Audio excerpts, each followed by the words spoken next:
माझ्या या चॅनलवर तुम्हा सर्वांचं स्वागत आहे। आज आपण बघूयात की तुमचे पार्टनर, तुमचे पर्सन तुमच्याविषयी काय विचार करत आहेत। एनर्जी एक्सचेंजसाठी व्हिडिओला लाईक करायचा आहे आणि चॅनलला सबस्क्राइब करायचं आहे।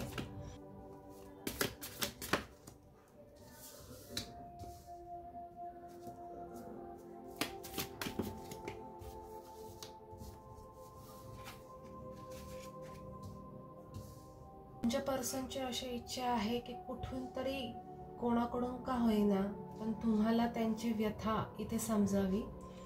तुमचे पर्सन खूप इमोशनली डिप्रेस इथे आहेत। तुमची आठवण सतत त्यांना येत आहे।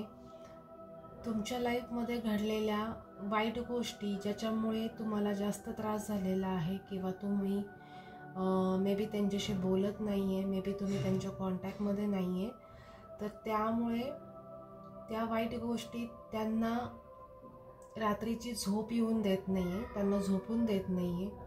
रात्रभर जागणं, तब्येतीवर त्याचा वाईट परिणाम दिसत आहे। तसेच त्यांना असं वाटतं की त्यांनी तुमच्यासाठी खूप गोष्टी चुकीच्या केलेल्या आहेत। त्यांना असं वाटतं की त्यांनी तुमची साथ द्यायला हवी होती, तुमच्या बरोबरीने उभं राहायला हवं होतं, तुम्हाला सपोर्ट करायला हवा होता, तुम्हाला समजून घ्यायला हवं होतं। ते ना सध्या आता काय करतात एक पास्ट लाईफ मधल्या एक गोष्टी आहेत ना बारकाईने बघताना मला दिसत आहेत। खूप बारकाईने बघतात आहेत की त्यांच्या कुठे कुठे मिस्टेक झालेले आहेत या तुमच्या रिलेशनशिपमध्ये, तुमच्या नात्यामध्ये। ते कुठे तुम्हाला ओळखायला चुकलेले आहेत किंवा ते तुम्हाला कुठे समजून घ्यायला कमी पडलेले आहेत। या सर्व गोष्टी त्या बारकाईने बघत आहेत तुमचे पर्सन। तर आणि हे सतत 24 तास विचार करत राहणं त्याच्यामुळे त्यांच्या तब्येतीवर खूप वाईट परिणाम झालेला आहे। शिवाय सतत विचार करत राहिल्यामुळे, ओव्हर थिंकिंग करत राहिल्यामुळे डिप्रेशन लेवल हाय झालेली आहे आणि त्यामुळे त्यांना असं वाटतं की आता ह्या सगळ्या गोष्टी संपल्यात की काय, माझ्यामध्ये तो स्टॅमिना आहे की नाही की मी जेणेकरून ह्या सिच्युएशनला फेस करू शकेल किंवा तुमच्यापर्यंत पोहोचू शकेल, असं सतत त्यांना वाटत राहतं आहे। पण एक सडन दुसऱ्या मोमेंटला त्यांच्या डोक्यामध्ये हा विचार येत आहे की त्यांनी तुमच्याशी पुन्हा बोलायला पाहिजे, त्यांनी तुम्हाला पुन्हा ज्या गोष्टी घडलेल्या आहेत पास्ट लाईफमध्ये किंवा काही महिन्यांपूर्वी, काही वर्षांपूर्वी, तर त्या गोष्टींविषयी तुमच्या मनात जे काही गैरसमज झालेले आहेत किंवा त्यांच्याकडून जर काही गैरसमज झालेले आहेत तर ते तुमच्यासोबत त्यांनी बोलून ते गैरसमज दूर करावेत असं त्यांना सतत वाटत आहे आणि त्या वाटण्यानेच त्यांना झोप येत नाही आहे रात्रीची। ते मग मोकळेपणाने श्वास घेऊ शकत नाही आहे। सतत असं वाटतं की त्यांना म्हणतात ना एखादी गोष्ट सतत टोचत राहणे, सतत टोचत राहिल्यामुळे ते चिंतेचं प्रमाण फार वाढलेलं आहे। त्यांच्यामध्ये इथे ट्रान्सफॉर्मेशन होताना दिसत आहे, काही बदलाव होताना इथे दिसत आहेत, ज्या बदलावामुळे, आणि हे बदलाव पॉझिटिव्ह आहेत, त्याच्यामुळे ते असा विचार करत आहेत की तुमच्याशी बोलायला हवं, सगळ्या गोष्टी क्लिअर करायला हव्यात आणि झालेल्या गोष्टींची माफी मागायला हवी आहे। ओके। आणि इथे मला असं दिसून येत आहे की काही लोक आपल्या पर्सनसोबत किंवा आपल्या पार्टनरसोबत बोलत नाही आहेत। काहींनी मे बी त्यांना ब्लॉक केलेलं आहे आणि काही बहुतेक सेपरेट झोनमध्ये दिसत आहेत।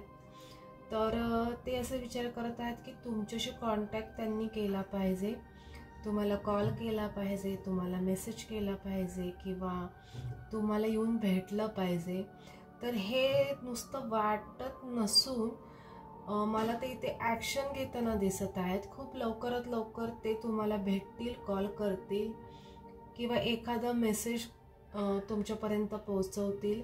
तो कॉल थ्रू असेल किंवा एखाद्या पर्सन थ्रू असेल तो मेसेज, पण त्यांना तुमच्याशी बोलायचं आहे. झालेल्या परिस्थितीवर त्यांना तुमच्याशी सविस्तर बोलून नवीन नात्याला सुरुवात करायचं आहे, नवीन रिलेशनशिप स्टार्ट करायचं आहे इथे.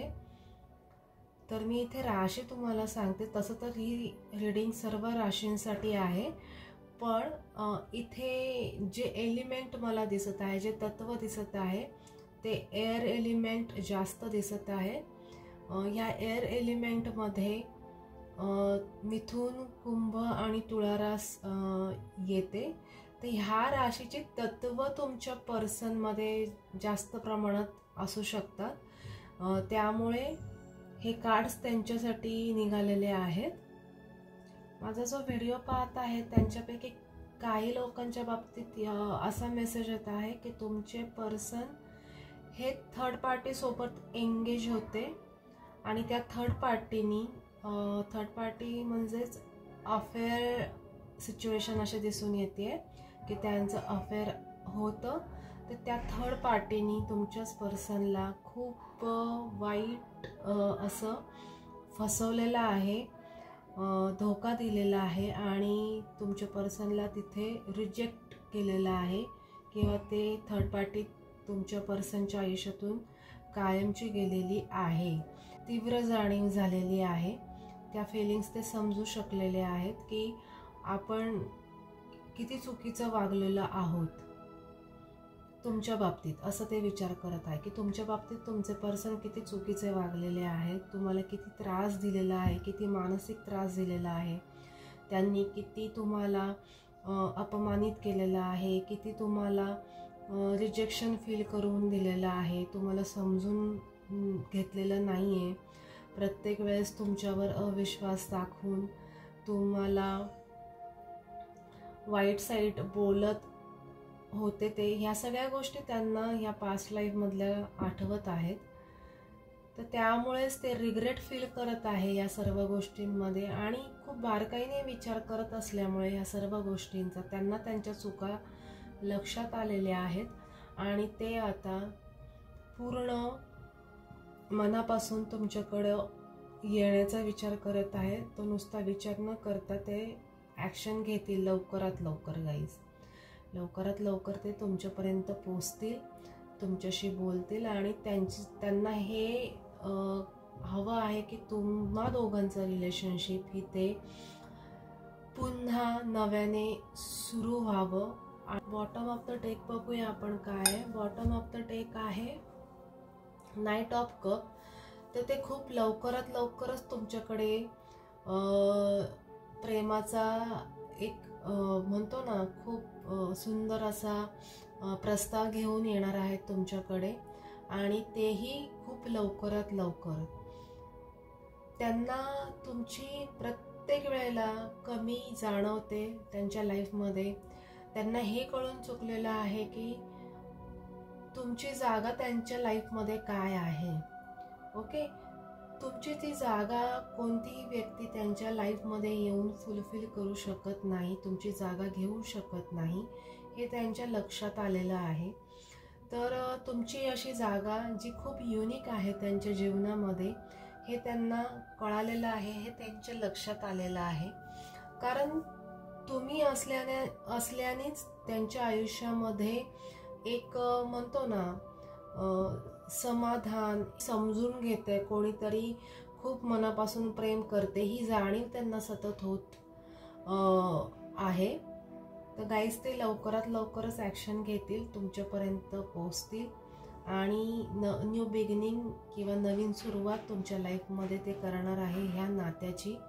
आणि हे नातं खूप छान, प्रेमाचं नातं खूप छान बहरणार आहे, फुलणार आहे.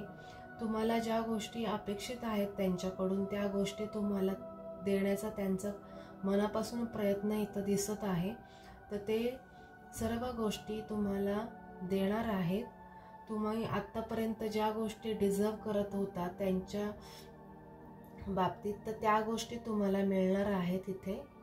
मी आत्ता दिलेली रीडिंग जनरल कलेक्टिव्ह रीडिंग आहे, त्याच्यामुळे सर्वांनाच या सगळ्या गोष्टी मॅच होतीलच असं नाही. तर काही गोष्टी मॅच होतील आणि काही मॅच होणार नाही. ज्या गोष्टी मॅच होतील, जे मेसेजेस मॅच होतील तेवढेच आपण घ्यायचे आहे. आणि बाकीचे जे मेसेजेस आहेत ते इतर लोकांसाठी असू शकतात, तर ते त्यांना मॅच होतील गाईज. तर हे जे रीडिंग आहे सर्व राशींच्या लोकांसाठी आहे, मेल फिमेल दोघांसाठी आहे. आणि ज्या दिवशी तुम्ही ही रीडिंग बघता त्या दिवसापासून ही रीडिंग तुम्हाला मॅच होईल गाईज. ओके, तर माझी ही दिलेली रीडिंग तुम्हाला मॅच झाली आहे की नाही प्लीज मला कमेंट बॉक्समध्ये शेअर करा. ओके गाईज, जाता जाता चॅनलला सबस्क्राईब करा आणि व्हिडिओला लाईक करा गाईज. बाय.